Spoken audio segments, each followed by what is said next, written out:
Hey YouTube, in this video I'm going to be doing a deck profile on Granblue for Vanguard Zero. So I decided, since I do enough deck profiles on the actual physical card game, I thought I decided to do some Zero ones. So I finally finished the Granblue event. I had to craft my final Ruin Shade, so I have a playset of them now. I had really bad luck early on, so I'm going to go over like the true Granblue deck, which is like 100% of the event, how to build the deck, or at least my choices. And then I'll go over a budget one, and then like a kind of in-between average one for those who are all kind of like, they got a couple of the cards, but they're not done, and the event's running out of time, so they're probably not going to be able to complete the playsets on the triple Rs, but we'll go over that. So let's get the first one out of the way. So this is what it looks like if you complete the deck. So 4 Chappie, 4 Gustion, 1 Dancing Cutlass. Now the reason why we run Dancing Cutlass is because for your main Vanguard, for the matchups, it's usually going to be either Bass Kirk, which you run 4 of, or Spirit Exceed. Now, most of the time, Bass Kirk will probably be the better one, just because of the Mega Blast skill, and it gives you Soul for Dancing Cutlass, so that you can have a lot of draw power, and you can recur that with the Witch Doctor that we run in here as well to call it from the drop zone. So you can do some pretty crazy plays, like you can call down Dancing Cutlass, Soul Blast 2, draw a card. I mean, you could Soul Blast potentially like a Night Mist or something, got Soul Charged in there from Bass Kirk. And then you can use the Witch Doctor of the Abyss to basically call back Dancing Cutlass as a booster, either behind it, so it can hit at a Vanguard, or behind, you know, like any other, like the Vanguard or whatever. So, and you can draw 2 more cards off of that, because what I found is Dancing Cutlass and Bass Kirk work really, really well together, because he basically gives the card an infinite amount of soul. But just know that it will hinder you being able to do the Mega Blast, but usually you don't rely on the Mega Blast too much with this deck. The deck's tempo is very, very quick. You always have interceptors. But yeah, that's why we run Dancing Cutlass. And then for Samurai Spirit, Samurai Spirit is very, very important for Spirit Exceed. Spirit Exceed is the other really good Vanguard that the deck has. Essentially, if Samurai Spirit is in the Soul, Spirit Exceed is a permanent 11k even during the opponent's turn, and that is very good in the early phases of the game, where we all know that currently there's only this is the third out of like what, Dragonic Overlord and Asura Kaiser are like the only 11k base Vanguards. So having an 11k base Vanguard is really, really advantageous, because it allows basically the opponent can't swing at your Vanguard with a 10k, either a grade 2 intercept, or even like a 10k grade 3 on a rearguard circle trying to attack you for game without a booster. And that does happen sometimes. It's usually like Novas or some other, like Novas and Rolls will usually have boosters. OTT might also have boosters. Sometimes Kagura will also have boosters. So it's not a big deal, but it does make a difference in the defensive capabilities. So Spirit Exceed, definitely a really good Vanguard, and that's the reason why we run 4 Samurai Spirit. That goes hand in hand with Night Spirit, the main starter that we use. Mainly because you can occasionally do the play where you can basically dump Spirit Exceed into the drop zone with Chappie the Ghosty, and then Superior Ride it if you have Samurai Spirit on the field the following turn. So that's why Samurai Spirit I feel is the most useful. It also has the recurring effect, like you can call it from the drop zone to basically remove restraint from Stormride Ghost Ship if you don't have a Night Mist. But that's the grade 1 lineup. So 4 Chappie, 4 Gustion, 1 Dancing Cutlass, and 4 Samurai Spirit. And then for the grade 2s, 4 Ruin Shade.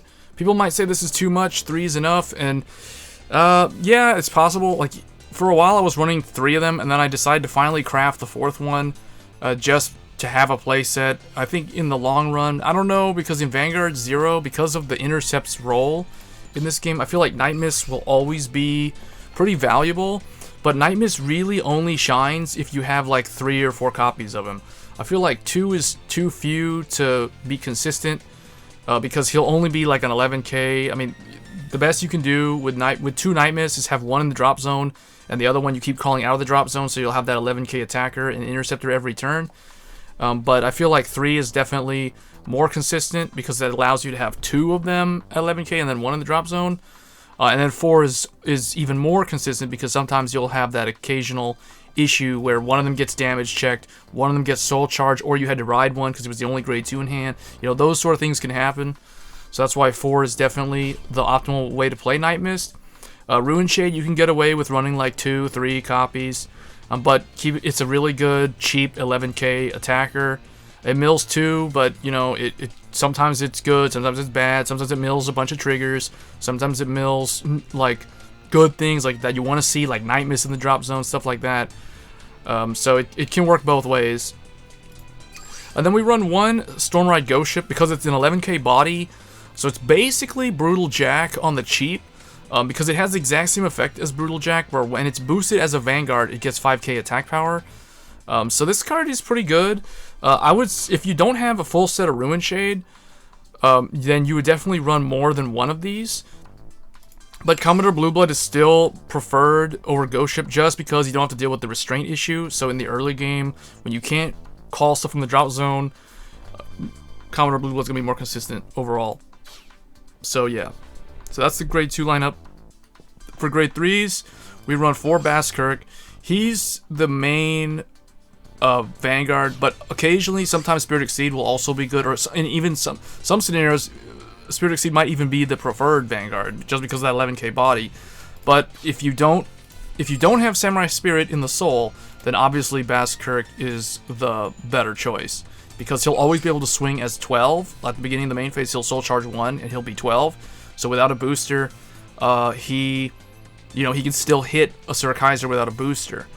The other thing too is he's got the Mega Blast skill. Samurai or Spirit Exceed doesn't really have anything other than being able to superior ride him and have an 11k body. 11k body is really, really good though. I mean, you might even be able to do plays like, if you have him, you could ride Spirit. If he Soul Charges Samurai Spirit into the Soul randomly, you could ride up to Spirit Exceed. But those are kind of like, you're going minus for that defense. It depends on how the game's been going. Next, we run 4 Witch Doctor of the Abyss Negromarl. So this guy, I see a lot of people not running that many of this guy, and I don't really understand why. This guy is your main way to get things other than Night Mist from the drop zone. Now, it is a heavy counterblast too, but I feel like there's just so much potential with this card. More so than the zombie, like the Skull Dragon, the Dragon Undead, Skull Dragon. I don't really like this card because it dies after it attacks at the end of the turn.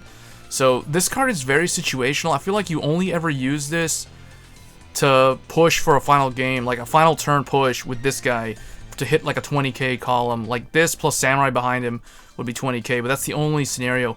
And this build doesn't run Dandy Guy Romero, so the 21k column isn't really a thing with this deck.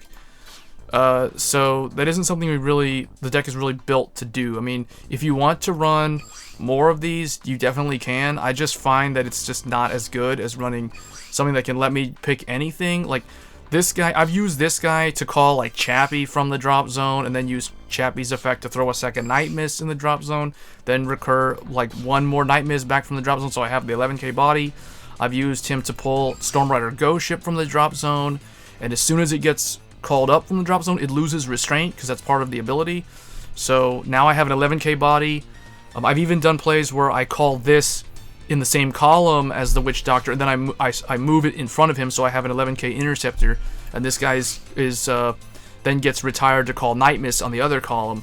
So I feel like Witch Doctor of the Abyss allows you so many more diverse plays than running the Skull Dragon, so I definitely recommend running this.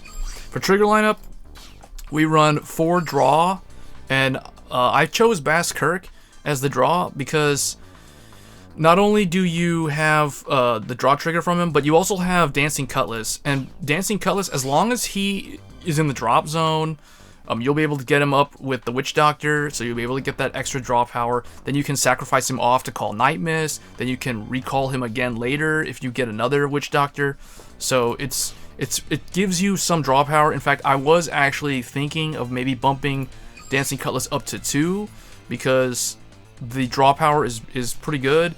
But we do want to run criticals in here because Granblue is a clan that tends to run into resource management issues, because oftentimes in the late game you'll end up having to sacrifice boosters to call Night Mist backup if you don't have grade 3s, and sometimes you would rather have the grade 3 attack. Like if you have 2 Night Mists, I've had games where I damage check 2 Night Mists, so I only have like 1 in the drop zone.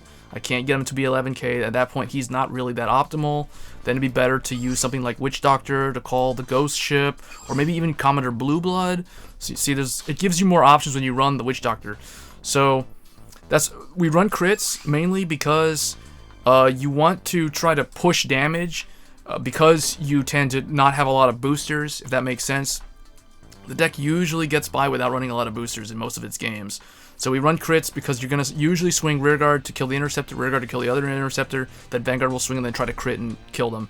And then, or draw out the Sentinels easy if they're sitting at 3 damage and stuff like that. Because there's advantages of that, because if you, like, let's say you check a crit and the guy's at 3 damage, then if it's Kagero, for instance, then like Overlord won't get his counterblast, so he can't retaliate with Counterblast 3 on the next turn because he won't be at 5. Because it forced the Sentinel out of their hand, you know, stuff like that. So that's why we run crits. Crits over stands because you don't have a lot of boosters. You don't have a lot of, other than Samurai Spirit, you usually won't have a lot of boosters. Usually what ends up happening is you have Night Spirit behind Bass Kirk because that can hit 16. But then there are some points in the game where you have to sacrifice off your Night Spirit to call Night Mist to protect you and to also attack their Interceptor. So that's the reason why crits are the way to go over stands. I've tested both, and crits are definitely more reliable. They're more consistent. They just get that extra damage early if they go off. And then for the heal trigger, I run 4 of the Witch Doctor because I think this card is underrated. Like, I don't see a lot of Granblue players running more than like 1 or 2 of these. I really don't understand why. This is the best heal trigger they've got. You always send this back into the deck in the mulligan. So you can heal off of it, and then if you draw into it, it gets you a card from the drop zone if you need to use it, so stuff like that. The 8k body would be nice if you ran Dandy Guy Romero, but we don't run that, so you know, it is what it is. You don't really rely on this guy to make columns.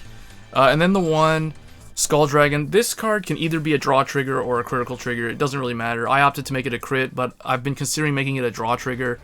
Just because it minuses itself from the field anyway, so you kind of think that, you know, maybe the draw trigger is what it's supposed to be.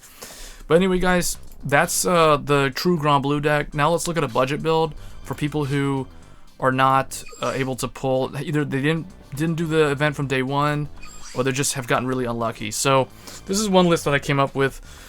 So this assumes that you didn't pull any triple Rs. But you did pull some of the double Rs. So Chappie the Ghosty at 2 copies. 4 Gustion, because they give you 2 from the event, and then you can, you know, assume that you pull 2. For some reason, when I was pulling these, I kept pulling a ton of Gustions, way more than Chappie and way more than Bass Kirk. In fact, this is what my deck looked like up until like day 4 or 5 of the event. Then I finally pulled like 2 Night Mists. But essentially, what you can do is, as long as you've been doing the event, the very hard mode each day, you'll have enough material to craft 1 of the triple Rs, and if you don't have any triple R by today, which is the last day of the event, then I recommend crafting Ruin Shade over Night Mist, because you can't really do anything with 1 Night Mist. He'll be an 8k body that can recur himself, but you know, like without a booster, he doesn't really do a whole lot. Whereas Ruin Shade is a consistent 11k attacker, and you can call it back up with the Witch Doctor. And later on, when they get new support, there'll be other ways to use this card effectively. So definitely I recommend crafting Ruin Shade if you have to craft 1 of the triple Rs. So that would be the crafted card. And then, you know, other than the Gustions and the Chappies, we run 1 Evil Shade because it fulfills the role of not having a lot of Ruin Shade. So this essentially is your 10k Vanguard booster, and it mills 2. And then we have 1 Dandy Guy Romero, because this with the Witch Doctor makes a 16k column. 1 Child Frank because we run Monster Frank in this deck. 4 Samurai Spirit just because of the Spirit Exceed Superior Ride from the drop zone play, because that still gives you access to the 11k body, which is really, really good. So then moving on to grade 2s, again, like I said, 1 Ruin Shade, and then 4 Storm Ride Ghost Ship. Basically, because you don't have the triple Rs, you have to run like all the other like common and rare Granblue units, so that includes this guy. So because we're running 4 of this guy, he's got Restraint, so that's why we max out Samurai Spirit, so you can have a lot more ways to break the Restraint. So this is one of the ways. The other way would be the Witch Doctor. And then we have 4 Commodore Blue Blood, because he's a 10k vanilla, there isn't a whole lot of choices. And then obviously 4 of the Greed Shade, which is an 11k when your hand has more cards than your opponent. I don't really like this card at all, because Granblue tends to have to commit to the field in the middle part of the game. Even in the late part of the game, they have to call like their grade 3s down and sacrifice them off for like Night Miss. But this guy, if you have this guy, you're probably going to run a lot of draw triggers. And then for the triple, or for the grade 3 lineup, we have 1 Basskirk. That's assuming you were able to at least pull 1 Basskirk, but you had really bad luck. If you have more, you obviously run more. And I'll say this, for each Basskirk that you add to your deck, you remove 1 Monster Frank. But we do run 4 Monster Frank, because he's a 10k body, and he allows you can ditch him to the drop zone to search out Child Frank. So you can deck thin. If you open up with a bunch of these guys, you send a bunch to the back, but you still have like, you draw into 1 or 2. So you can ditch him for Child Frank. So that gives you an extra booster. And then 4 Spirit Exceed, because it's the best you've got right now.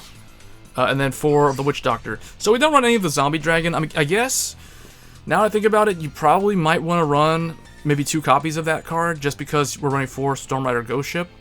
But it's not an Interceptor, and I feel like Samurai at 4 plus Chappie at 2 is enough ways. Like, usually with Chappie, you're going to send a Samurai Spirit into the drop zone, so you can recall it later for the Ghost Ship to be live. So that's usually the play. So this is the budget build. And then for the trigger lineup, you run 4 heal, 4 critical, 5 draw. You could run 9 draw if you want, but I feel like with 9 draw, you'll have a harder time closing out games, because you usually will run behind the opponent, especially if you're up against Kagero and maybe even Royal Paladin, because they'll retire your units a lot, so it'll be kind of annoying. And then the final build will be like in between Granblue. Like, this is more like an average build for those that pulled a couple of Night Miss. Maybe they pulled like 1 Night Miss and 1 Ruin Shade.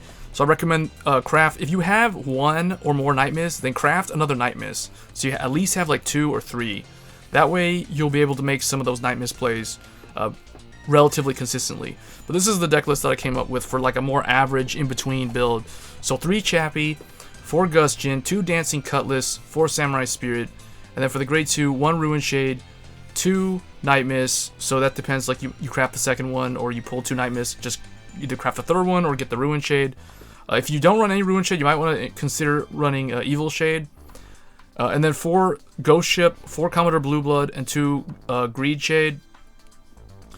And then for the grade 3s, 4 Basskirk, because you may be able to craft 1, assuming like you don't have enough material to craft the Triple R, but you might have some leftover material because you pulled, like, let's say you pulled up a ton of Gustions and a lot of Basskirks, so you just have a playset of Basskirks. But try to get a playset of Basskirks, or run 3 of them or 2 of them. For every one that you don't run, you substitute in a Monster Frank. And then Spirit Exceed, the same lineup as the finished one. So 1 of the Skull Dragons, and he can be a draw. In this build, I made him a draw. So yeah, 4 crit, 5 draw, 4 heal. Some combination of crits and draws, depending on your playstyle. If you want more draws, put more draws. If you don't care, if you think the crits are good, then just run them 4 to 5 of each, like back and forth, like either 4 on crit, 5 on draw, or 5 on crit and 4 on draw. So that's basically it for me on the Granblue. Let me know if you guys want to see more deck profiles like this for Vanguard Zero, and if I have the decks, I'll probably do some of my other clans, but we're about to get a season change. We're going to get a whole bunch of new clans, so expect some more content on this channel, and I'll catch you guys in the next video. Thanks for watching.